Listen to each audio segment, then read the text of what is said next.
Hello friends. आज हम लोग कर रहे हैं सैलरी की छठी क्लास, जिसमें हम करेंगे प्रोविडेंट फंड का रिवीजन और क्वेश्चन आंसर। प्रोविडेंट फंड का रिवीजन और क्वेश्चन आंसर। लास्ट क्लास हमने किया था, रिटायरमेंट बेनिफिट्स हमने कंप्लीट कर लिया था और ये क्वेश्चन आपको मैंने कहा था करने के लिए 39th 40 ऑनवर्ड्स प्रोविडेंट फंड है। प्रोविडेंट फंड का पहले एक छोटा सा रिवीजन। प्रोविडेंट फंड में एक बात आपको मैं बता देता हूँ, 2021 बजट से चेंज आया है। आरपीएफ और एसपीएफ में एम्प्लॉई और एम्प्लॉयर का कंट्रीब्यूशन अगर 2.5 लाख से ऊपर है पूरे साल में, तो वहां भी टैक्सेबिलिटी आएगी। लेकिन पहली बात तो दिसंबर में एग्जाम जो हो रहे हैं उसके लिए ये अमेंडमेंट अप्लीकेबल नहीं है, तो आपको अपने पुराने प्रोविजन से ही क्वेश्चन सॉल्व करना है। और दूसरी बात, जनवरी फरवरी में जब हम अमेंडमेंट्स के वीडियो तैयार करेंगे तो वहां पर उसको डिस्कस कर लेंगे। यहाँ इस क्वेश्चन में और जो क्वेश्चन मैं आज करवाऊंगा, अगर मैं अमेंडमेंट इसमें जोड़ भी दूं तो भी आंसर में कोई फर्क नहीं पड़ेगा, क्योंकि आपने भी जो क्वेश्चंस किए हैं, जो भी प्रैक्टिस क्वेश्चंस किए होंगे, कहीं भी एम्प्लॉई और एम्प्लॉयर का कंट्रीब्यूशन 2.5 लाख रुपए से ऊपर ये क्वेश्चंस हमने किए ही नहीं। तो उसको अगर हम मर्ज भी करते हैं अमेंडमेंट्स को, तो भी क्वेश्चंस के आंसर में कोई फर्क नहीं पड़ेगा। ठीक है, फिलहाल पुराना प्रोविजन लेकर चलते हैं। देखिएगा, एसपीएफ स्टैट्यूटरी प्रोविडेंट फंड का अगर क्वेश्चन है तो during job employer contribution totally exempt, interest totally exempt और एम्प्लॉय कंट्रीब्यूशन का 80C में डिडक्शन मिलता है।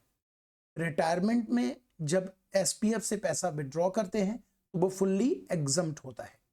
आरपीएफ एम्प्लॉयर कंट्रीब्यूशन सैलरी के 12% के ऊपर टैक्सेबल हो जाएगा। ब्याज 9.5% के ऊपर टैक्सेबल हो जाएगा ड्यूरिंग जॉब। और एम्प्लॉय के खुद का कंट्रीब्यूशन 80C में एलिजिबल होगा डिडक्शन के लिए ड्यूरिंग जॉब। रिटायरमेंट पर जो पैसा मिलेगा आरपीएफ का, वो पूर्ण रूप से एग्जम्प्ट रहेगा। कुछ कंडीशंस हैं, जैसे 5 साल CYS कंप्लीट होना चाहिए, completed year of service 5 year और मोर होना चाहिए, और भी कंडीशंस हैं, लेकिन वो पूर्ण रूप से एग्जम्प्ट रहेगा। ठीक है। एसपीएफ में एम्प्लॉयर कंट्रीब्यूशन और इंटरेस्ट ये दोनों रिटायरमेंट पे टैक्सेबल होता है। एम्प्लॉय का जो ओन कंट्रीब्यूशन है उसका कोई डिडक्शन ड्यूरिंग जॉब नहीं मिलता। एम्प्लॉयर कंट्रीब्यूशन और ब्याज ड्यूरिंग जॉब उसका कोई ट्रीटमेंट नहीं होता, कोई टैक्सेबिलिटी नहीं होती। Upon retirement that will be fully taxable. Employee का कंट्रीब्यूशन यूआरपीएफ में सैलरी हेड में जाता है रिटायरमेंट में, और एम्प्लॉयर के कंट्रीब्यूशन का जो ब्याज है, इंटरेस्ट है, वो भी सैलरी हेड में जाता है। एम्प्लॉय का कंट्रीब्यूशन कोई ट्रीटमेंट नहीं होता, और उस एम्प्लॉय के कंट्रीब्यूशन का जो ब्याज है वो आईएफओएस में टैक्सेबल होता है। ठीक है, तो ये था हमारा क्विक रिवीजन। अब हम आते हैं क्वेश्चन पर। Question number 40।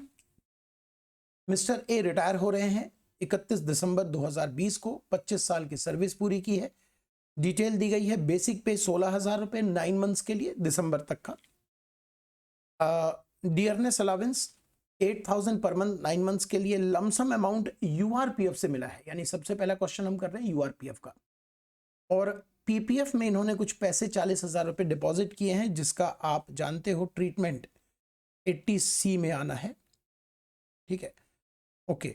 इसके बाद out of amount received from unrecognised provident fund, employer contribution है 2,20,000। ये कहां चला जाएगा? सैलरी हेड में, फुल्ली टैक्सेबल। इंटरेस्ट एम्प्लॉयर के कंट्रीब्यूशन के ऊपर कहां चला जाएगा? सैलरी हेड में। एम्प्लॉय का खुद का कंट्रीब्यूशन है 2,70,000, इसका कोई ट्रीटमेंट नहीं होता। ये ड्यूरिंग जॉब सैलरी के साथ जुड़ता चला जा रहा होगा, तो कोई ट्रीटमेंट नहीं होता। और इंटरेस्ट 60,000 मिल रहा है एम्प्लॉय के कंट्रीब्यूशन पर, ये आईएफओएस में चला जाएगा।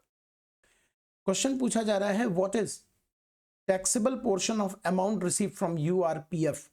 सिर्फ सिंपल क्वेश्चन है, यानी आपको सैलरी टच नहीं करना, बेसिक डीए ये सब टच नहीं करना, सिर्फ यूआरपीएफ का डिस्कशन करके देना है। यूआरपीएफ में जो एम्प्लॉयर कंट्रीब्यूशन है और उसका ब्याज ये सैलरी में चला जाएगा, और एम्प्लॉई के कंट्रीब्यूशन का ब्याज आईएफओएस में चला जाएगा। तो ये हमारा टैक्स ट्रीटमेंट हो गया। लेकिन अगर आप पूरा क्वेश्चन सॉल्व करना चाहते हैं तो बेसिक पे 1,44,000, डीए 72,000 ये भी आ जाएगा टैक्सेबल सैलरी में। उसके बाद ग्रॉस सैलरी में आप इन दोनों के साथ 1,44,000 और 72,000 और जोड़ सकते हो, ये बन जाएगा टोटल ग्रॉस सैलरी। उसमें आप डिडक्शन दे सकते हो 50,000 की, टैक्सेबल सैलरी आ जाएगा, आईएफओएस जोड़ दीजिएगा, ग्रॉस टोटल इनकम आ जाएगा, और 40,000 जो पीपीएफ में डिपॉजिट है उसका एटीसी आप दे सकते हो, लेकिन वो रिक्वायरमेंट नहीं है इसलिए हमने किया नहीं। 41 क्वेश्चन कहता है कि अगर पिछले क्वेश्चन में हम आरपीएफ मानते तो क्या होता। आरपीएफ मानते तो जो पैसा मिला है 6 लाख रुपए टोटल अनरिकॉग्नाइज प्रोविडेंट फंड से रिटायरमेंट पर, वो फुल्ली एग्जम्प्ट रहता। बस हमें ये लिख के देना है। कंडीशन 5 साल पूरे होने चाहिए सीवाईएस, इन्होंने 25 साल पूरा किया हुआ है। नेक्स्ट क्वेश्चन है 42, question number 42, mister B is working with XYZ limited. Detail है 2020-21 की। क्या क्या है? बेसिक सैलरी 10,000 पर मंथ है, ये रिटायरमेंट का क्वेश्चन नहीं है इसलिए पूरा 12 महीना आएगा। डीए है 50% फॉर्मिंग पार्ट 8,000 रुपये पर मंथ 12 महीने के लिए आएगा। कमीशन टर्नओवर बेस्ड है। बोनस है, ग्रेचुटी है। अब यहाँ पर ग्रेचुटी जो क्वेश्चन में दिया हुआ है आप इसका ध्यान दीजिए, इसको ध्यान दीजिए कि ग्रेचुटी एग्जम्पशन तो है ग्रेचुटी में, लेकिन रिटायरमेंट पर अगर ड्यूरिंग जॉब किसी ने ग्रेचुटी ले ली, वैसे तो ग्रेचुटी मिलती नहीं ड्यूरिंग जॉब, क्वेश्चन में अगर दिया हुआ है ड्यूरिंग जॉब ग्रेचुटी किसी ने ली है, that will be fully taxable. इसका अपना कंट्रीब्यूशन 20,000 रुपए है, ये हम एटीसी में यूज कर सकते हैं। एम्प्लॉयर कंट्रीब्यूशन है बेसिक सैलरी का 20%। ये बहुत ध्यान दीजिएगा, जो हम आरपीएफ में डिस्कशन करते हैं, आरपीएफ में सबसे पहले हम इनर कॉलम में लिखते हैं एम्प्लॉयर कंट्रीब्यूशन, एम्प्लॉयर कंट्रीब्यूशन, और उसमें हम एग्जम्पशन देते हैं 12% ऑफ सैलरी, एग्जम्पशन देते हैं 12% ऑफ सैलरी। ठीक है, तो यहां पर जो अमाउंट लिखा जाता है, यहां जो अमाउंट लिखा जाता है, एक मिनट रुकिए, ये जो हिस्सा है ये हमेशा आपको क्वेश्चन से ही लेना है, जबकि आप जानते हो कि यहां पर जो हम एग्जम्पशन निकालेंगे वो सैलरी का 12% होगा, 12% होगा, और सैलरी का मतलब एचआरए वाली सैलरी, एचआरए वाली सैलरी जिसको मैं गोल्डन रूल भी कहता हूं, एचआरए वाली सैलरी। तो यहां जो नीचे सैलरी है वो है basic DA forming part sale based commission, लेकिन जो ऊपर आपने एम्प्लॉयर कंट्रीब्यूशन लेना है वो क्वेश्चन से लेना है। May be question basic salary का सिर्फ 20% जैसे इस क्वेश्चन में उठा रहा है, मे बी क्वेश्चन कहे बेसिक सैलरी प्लस डीए, हो सकता है डीए फॉर्मिंग पार्ट ना हो या थोड़ा सा फॉर्मिंग हो और वो पूरा डीए ले रहा हो। मेरा ये कहना है कि एम्प्लॉयर कंट्रीब्यूशन जो आप लिखोगे वो क्वेश्चन से लेना है, चाहे क्वेश्चन में कुछ भी दिया हो वही लेना पड़ेगा, उसमें आप अपना कोई फॉर्मूला नहीं लगाइएगा। एग्जम्पशन में आपको अपना फॉर्मूला लगाना है, एचआरए वाली सैलरी का 12% माइनस होगा, एग्जम्प्ट होगा। आइए पॉइंट पे आते हैं। बस इंटरेस्ट 13% के रेट से 13,000 है, 9.5% आप निकालोगे, एग्जम्प्ट कर दोगे। मैं क्वेश्चन सॉल्व कराता हूं। बेसिक सैलरी ले लेते हैं 10,000 रुपए मल्टीप्लाई 12, 1,20,000। वैसे इसका आंसर गलत है, ये ग्रॉस नहीं है, ये टैक्सेबल है। कोई बात नहीं, आप अगर सॉल्व कर रहे होंगे तो समझ में आ गया होगा। 50,000 का डिफरेंस। डीए 8,000 रुपये मल्टीप्लाई 12, 96,000। कमीशन 50 लाख का 1%, 50,000, 0.1%, 5,000, 5,000। बोनस 40,000। ग्रेचुटी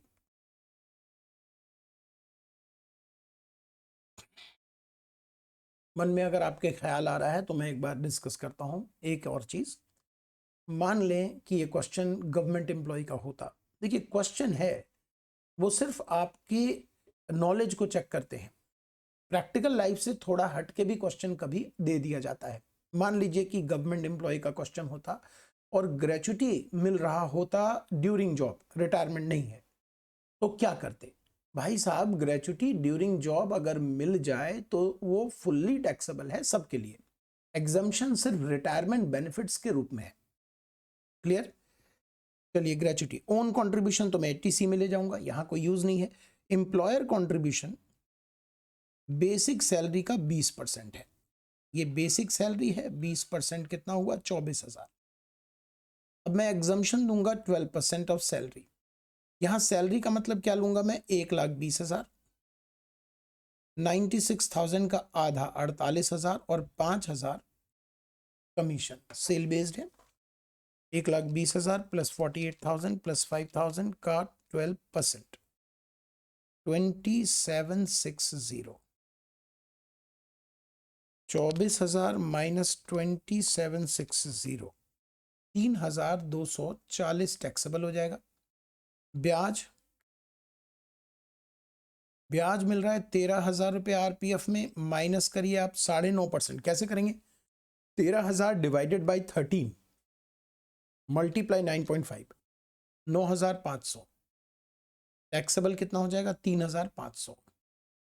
ग्रॉस सैलरी अगर निकालूं मैं तो 1,20 प्लस 96,000 प्लस 5,000 प्लस 40,000 प्लस 25,000, 292740। देखिए यहां पर क्या है, माइनस करिए 50,000 तो आ जाएगा 242740, यानी टैक्सेबल सैलरी।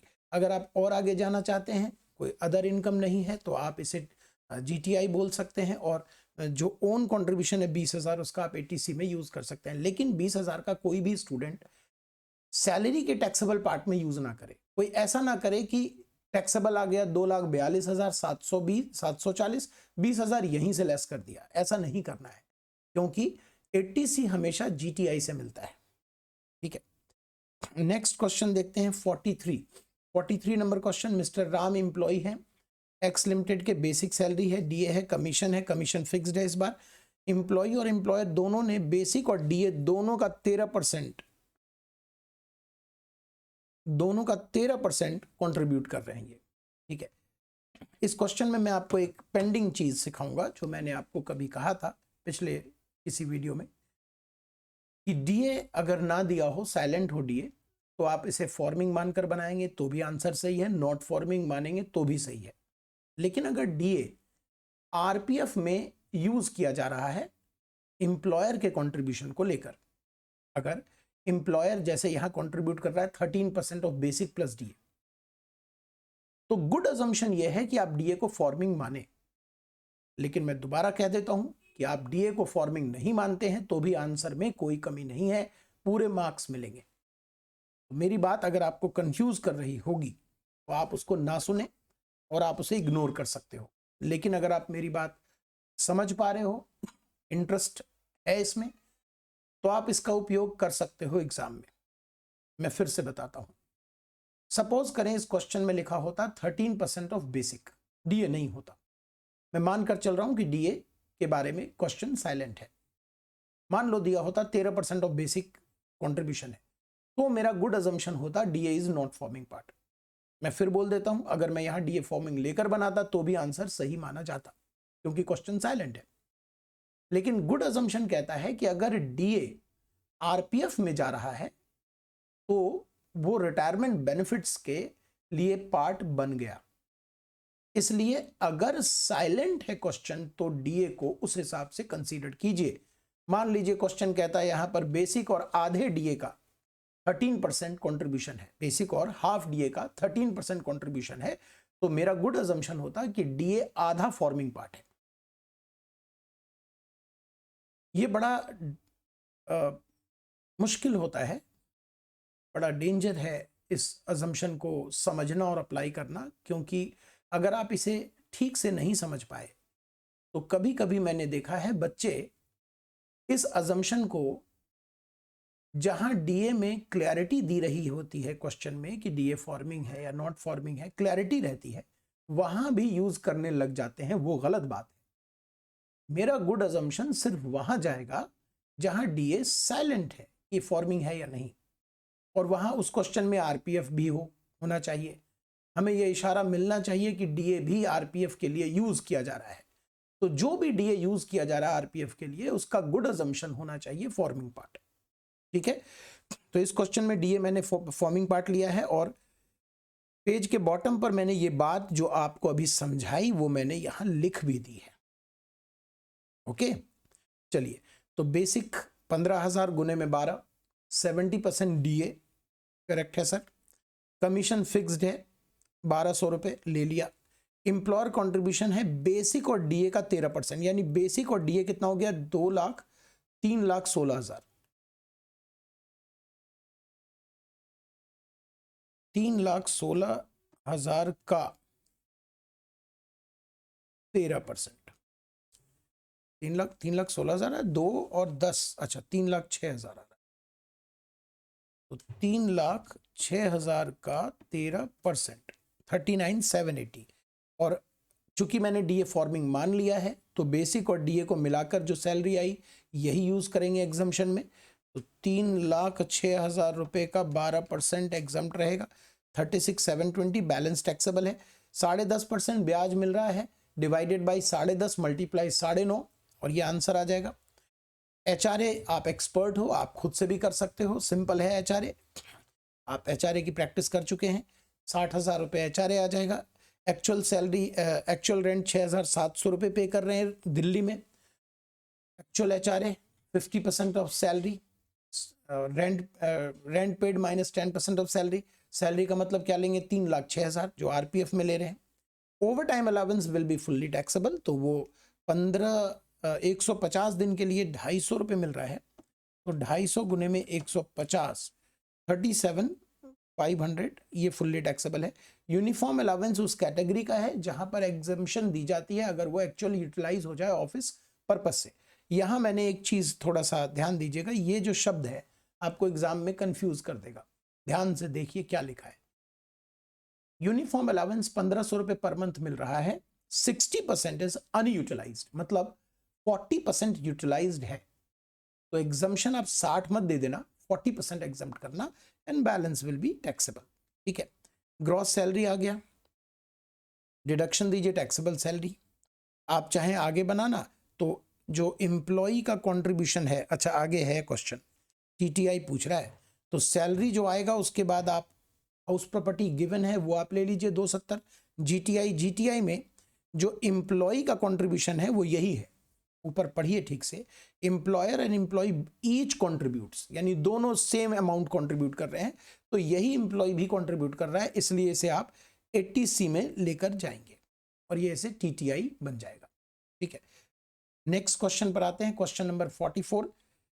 गोपी रिटायर हो रहा है 30 नवंबर को, तो अप्रैल मई जून जुलाई अगस्त सितंबर अक्टूबर नवंबर 8 महीने के लिए बेसिक सैलरी आएगा, 8 महीने का डीए आएगा, डीए नॉट फॉर्मिंग है, 1 महीने का bonus fully taxable. HRA rent paid Pune में 40% वाला यूज करके आप कर लोगे।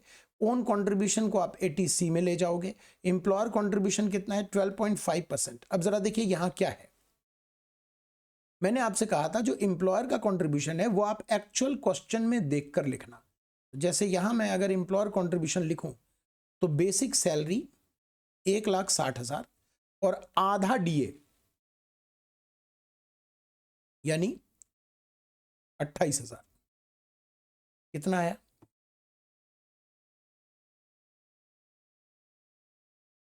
188। यहां जो आप लोगे एम्प्लॉयर कंट्रीब्यूशन वो लोगे 1,88,000 रुपए का 12.5%, 23,500। ठीक है, एग्जम्प्ट करोगे कितना, अब एग्जम्पशन आपको अपनी सैलरी से निकालना है और आपकी सैलरी में से बेसिक आएगा, क्योंकि डीए फॉर्मिंग पार्ट नहीं है तो बेसिक 1,60,000 रुपए, 1,60,000 12 से गुना नहीं करना, 8 महीने है, 1,60,000 का 12% 19,200, ये एग्जम्प्ट हो जाएगा और बैलेंस टैक्सेबल हो जाएगा। ब्याज आप कर सकते हैं। ट्रांसपोर्ट अलाउंस में यहां एक एग्जम्पशन वाली बात गलत लिखी हुई है, ये मिसप्रिंट है क्योंकि आंसर सही है। ठीक है, और रिटायरमेंट पर जो इनको पैसा मिल रहा है 8,90,000 आरपीएफ में, इसी क्वेश्चन में आना है, इसी साल आना है, 9 महीने काम करने के बाद मिला है, वो पूरा एग्जम्प्ट रहता है, तो वो पूरा एग्जम्प्ट हो जाएगा। उसके बाद ये ग्रॉस सैलरी और डिडक्शन एंड टैक्सेबल सैलरी आ जाएगा। नेक्स्ट क्वेश्चन लेते हैं 45 नंबर। यूआरपीएफ का क्वेश्चन है, इनको 12,50,000 रुपये मिल रहे हैं, 12,50,000 रुपये मिल रहे हैं। 12,50,000 रुपये में 6 लाख रुपए इसका खुद का कंट्रीब्यूशन है, जो कि कुछ भी नहीं होगा, जिसका 4 लाख रुपए एम्प्लॉयर का कंट्रीब्यूशन है, ये सैलरी में चला जाएगा। ब्याज इसका बैलेंस आ जाएगा, जैसे 12,50,000 टोटल पैसा मिल रहा है, 6 और 4 10 हो गए, तो 2.5 लाख जो बच गए वो ब्याज है। 2.5 लाख में इनका अपना जो ब्याज है, एम्प्लॉई कंट्रीब्यूशन का ब्याज और एम्प्लॉयर कंट्रीब्यूशन का, उसे आपको खुद निकालना है 6:4 के रेशियो में, ये आ जाएगा 1.5 लाख रुपए। और ये कहाँ चला जाएगा? आईएफओएस में। और 1 लाख रुपए जो एम्प्लॉयर के कंट्रीब्यूशन के ऊपर आ रहा है वो सैलरी में चला जाएगा। तो सैलरी में 1 लाख रुपए ये वाला, 4 लाख रुपए खुद एम्प्लॉयर कंट्रीब्यूशन, और जो बेसिक सैलरी है 30,000 पर मंथ रिटायरमेंट तक, अगस्त तक, अप्रैल मई जून जुलाई अगस्त 5 महीने, और जो डीए है 80% वो आप ले लीजिएगा। ठीक है, ये भी इजी रहा। ये क्वेश्चन थोड़ा सा ट्रिकी है और ये मैंने इसीलिए चुना कि आप ऐसे क्वेश्चन की भी आदत डालकर चलें। एक कंसेप्ट है कि यूआरपीएफ रिटायरमेंट पे टैक्सेबल होता है और आरपीएफ रिटायरमेंट में एग्जम्प्ट होता है। अब ऐसी कल्पना करें कि अगर एक प्रोविडेंट फंड शुरू से अनरिकॉग्नाइज था, लेकिन 2-4 साल 5 साल बाद, मान लेते हैं 5 साल बाद, वो रिकॉग्नाइज हो गया। अब आप काम कर रहे हैं उस कंपनी में जो अनरिकॉग्नाइज प्रोविडेंट फंड मेंटेन करता था, लेकिन 5 साल बाद वो रिकॉग्नाइज हो गया। तो जो 5 साल गुजरे उसका क्या होगा? क्योंकि अब वो रिकॉग्नाइज है, तो रिटायरमेंट पर जब आपको मिलेगा तो वो एग्जम्प्ट रहेगा, आरपीएफ एग्जम्प्ट रहेगा। अनरिकॉग्नाइज जो पिछले 5 साल था उसका क्या होगा?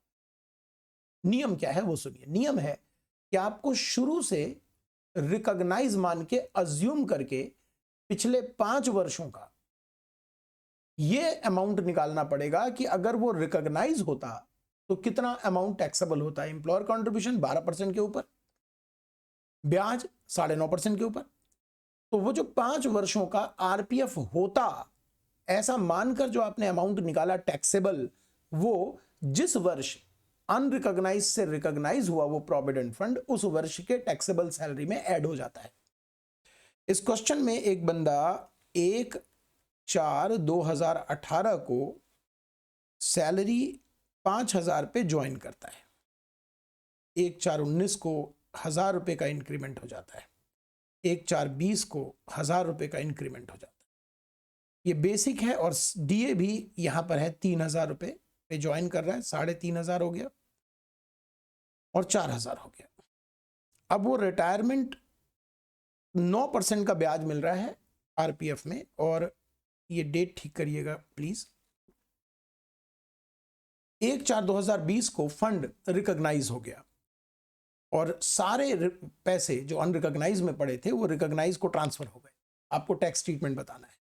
तो होगा क्या बेटा कि 18-19 में, मैं ऐसे कॉलम बना देता हूं, 18-19 और 19-20। 18-19 में आपको यह तय करना पड़ेगा कि अगर ये रिकॉग्नाइज होता तो बेसिक कितनी है, 5,000 रुपये, तो 60,000 रुपये बेसिक हो गया। डीए कितना है, 36,000 रुपये। टोटल कितना हो गया, डीए फॉर्मिंग पार्ट मानकर मैं कर रहा हूं, 96,000। प्रोविडेंट फंड में बेसिक और डीए का 14% जा रहा है और 12% के ऊपर हमें निकालना है। तो मैं क्या इसका डायरेक्ट 2% निकाल सकता हूं? वैसे आप लंबे प्रोसेस से भी कर सकते हो, बट इसका 2% 1920 रुपये। अगर ये 18-19 में फंड रिकॉग्नाइज होता तो टैक्सेबल सैलरी में इस एम्प्लॉयर कंट्रीब्यूशन का 1920 रुपये आता और ब्याज कितना आता, 0, क्योंकि 9% है, 9.5 तक एग्जम्प्ट होता है। नेक्स्ट ईयर सैलरी है 6,000, तो 72,000 रुपये बेसिक हो गया और 3,500 का 12 से गुना करें तो 42,000 रुपये, 42,000 डीए हो गया। तो 1,14,000 रुपये सैलरी हो गई और 2% निकालें क्योंकि 14% जा रहा है, तो 2,280 रुपये टैक्सेबल होता इस साल 1920, इस साल 2280। तो ये जो दो अमाउंट आपने देखा 2280 और 1920, 4200 रुपए, ये जिस वर्ष रिकॉग्नाइज हो गया, वो यहां मान लीजिए रिकॉग्नाइज हो गया, तो ये टैक्सेबल सैलरी में ऐड हो जाएगा। सर 2021 में क्या होगा? 2021 तो करंट ईयर है, यहां पर तो इसे रिकॉग्नाइज मानकर ही आंसर करना है। तो इस साल अगर आप निकालना चाहेंगे तो इस साल की सैलरी और डीए का 2% टैक्सेबल पार्ट में आएगा। ठीक है, अब आप मेरे इस बात को अगर नहीं समझ पाए तो वीडियो को दोबारा से सुनिए, तीसरी बार सुनिए, और फिर यहां पर देखिए ये सॉल्व किया हुआ है, कोशिश कीजिए, ऐसे क्वेश्चन भी करके जाना चाहिए हमें। ठीक है, बस जी यहीं तक है आज का वीडियो। नेक्स्ट क्लास में परक्विजिट शुरू करेंगे, मिलते हैं जल्दी अगले वीडियो में। तब तक रिवाइज करते रहिए, पढ़ते रहिए।